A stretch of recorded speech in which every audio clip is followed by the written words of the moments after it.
Bismillahirrahmanirrahim. Assalamualaikum warahmatullahi wabarakatuh. Alhamdulillah, kita telah menjalani puasa pertama kemarin, dan kali ini kita telah berada di hari yang kedua di bulan suci Ramadan tahun 1441 Hijriah. Untuk itu, materi kali ini yang akan saya perbahaskan adalah diari Nabi SAW berada di bulan Ramadan.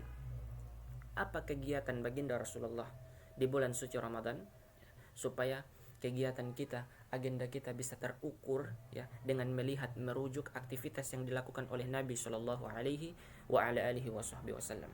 Pertama, kita berpacu di hadis riwayat Al-Bukhari nomor hadis 3554. Redaksi yang sama juga di Al-Bukhari nomor hadis 3220 ya, dari Ibnu Abbas radhiyallahu taala anhuma.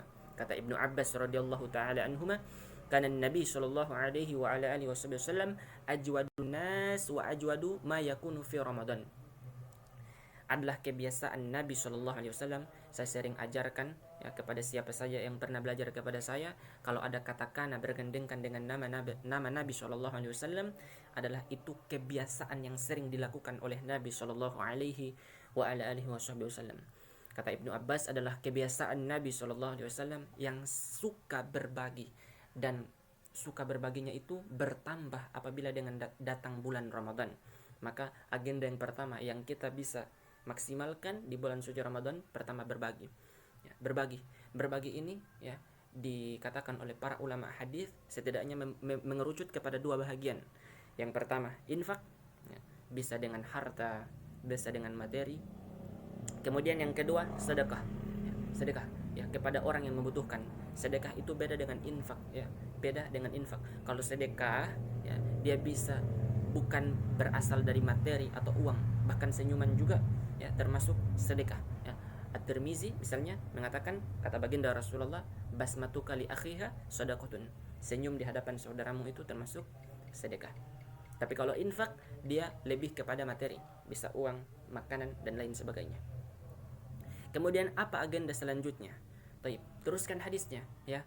Kata Ibnu Abbas, hina yalqahu Jibril, wa kana Jibril alaihi salam yalqahu ya fi kulli lailatin min Ramadan fayudarrisuhul Quran. Maka di malam-malam Ramadan itu Jibril datang kepada baginda Rasulullah untuk mengajarkan bacaan Al-Quran kepada Nabi Sallallahu Alaihi Wasallam. Ada yang mengatakan mengecek bacaan kandungan ayat ya dari surah Al-Fatihah sampai An-Nas. Jadi intinya di bulan suci Ramadan, baginda Rasulullah setidaknya mengerucut kepada dua agenda atau dua diari.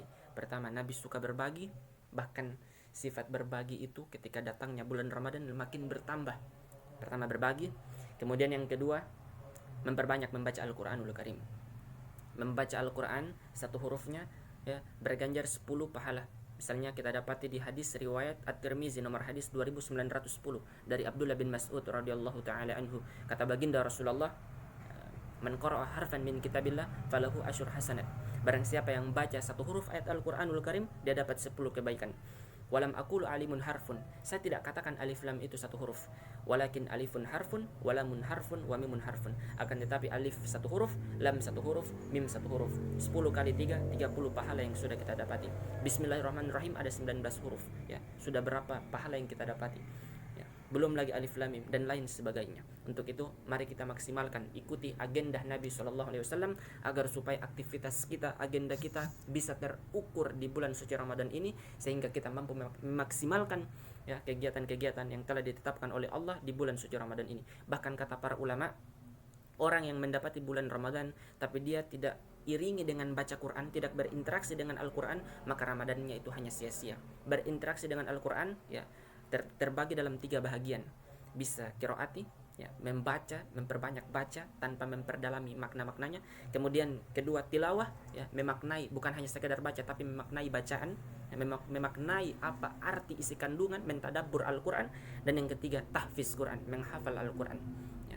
Untuk itu mari kita maksimalkan agenda kita, susun agenda kita, atur agenda kita di bulan suci Ramadan ini agar supaya kita mampu meniru baginda Rasulullah khususnya di bulan suci Ramadan ini. Wallahu taala alam bissawab. Assalamualaikum warahmatullahi wabarakatuh.